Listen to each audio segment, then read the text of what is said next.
On a dit que la zone pilifère était une zone spécialisée dans l'absorption de l'eau et des minéraux grâce aux poils absorbants, notamment parce que les poils absorbants ont une paroi très fine, donc ce qui favorise les échanges, l'absorption.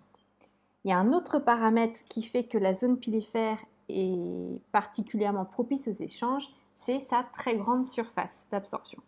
Alors pour illustrer ça, vous voyez ici, il y a une expérience qui a été faite en 1937 sur un unique pied de seigle cultivé dans un bac de 30 cm sur 30 cm. Et donc sur ce plan de seigle, ce qu'on a mesuré, c'est qu'il y avait une longueur totale de racines de 622 km. Donc ça, c'est les racines. Mais si on mesure les poils absorbants, il y avait 14 milliards de poils absorbants qui, mis bout à bout, représentaient plus de 11 000 km de longueur. Donc vous voyez qu'en fait, à la limite, la longueur des racines, c'est rien du tout à côté de ce que représentent les poils absorbants. Et donc ça, c'est leur longueur, et ça représente à peu près la distance entre Paris et Buenos Aires, en Argentine.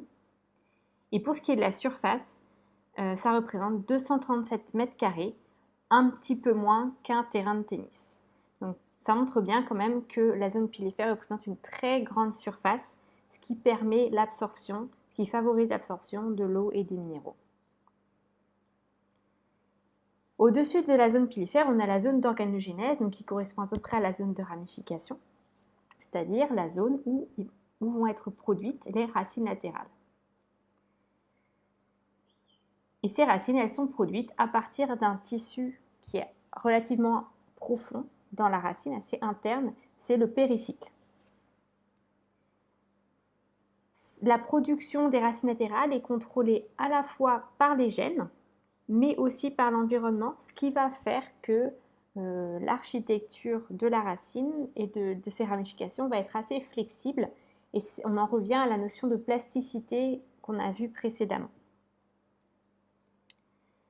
Alors, il n'y a pas forcément de lien entre la longueur d'une racine et son âge. Vous voyez, par exemple, ici, cette racine a fait à peu près la même longueur de celle-là et pourtant, elles n'ont pas eu tout le même âge. En effet, l'âge de la racine dépend de sa position le long de l'axe principal. Les racines, elles sont formées près de l'apex. Et donc, plus on s'éloigne de l'apex et plus les racines sont âgées. Donc, ça veut dire que ces deux racines-là, qui ont à peu près la même longueur, en fait, celle-ci est beaucoup plus âgée que celle-là. Donc, il y a vraiment une notion de temps, d'âge, quand on remonte le long de la racine. Et au bout d'un certain temps, donc là, on a une racine principale qui forme des racines secondaires, des racines latérales. Mais au bout d'un certain temps, les racines latérales, quand elles sont suffisamment âgées, suffisamment longues, à leur tour, elles vont se mettre à produire des racines latérales. Et donc, en fait, etc., etc. Donc, c'est comme ça qu'on arrive à des réseaux, des systèmes racinaires extrêmement ramifiés. Et pour ceux qui connaissent, en fait, c'est une structure de type fractal. La zone subéreuse, c'est la zone où du subaire est produit dans la racine. Vous avez ici une vue externe du subaire. On voit que c'est un tissu qui présente des aspérités qu'on voit ici un peu en couleur un peu grise. Et si on fait des coupes longitudinales ou transversales de racines, on voit que le subaire, c'est ce tissu-là qui est marron. C'est un tissu qui présente, en fait, qui constitue de plusieurs couches de cellules.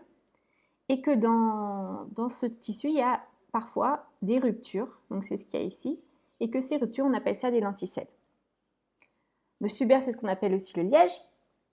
Donc on a vu en TD de quoi étaient constituées les parois du subaire. Je vous laisse quelques instants pour réfléchir, vous pouvez mettre la vidéo en pause si vous voulez.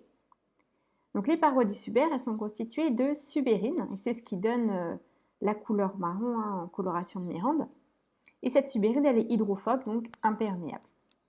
En plus de ça, les cellules elles-mêmes sont remplies d'air, c'est-à-dire que leur contenu, le cytoplasme, le noyau, a été évacué et qu'à la place, il y a de l'air.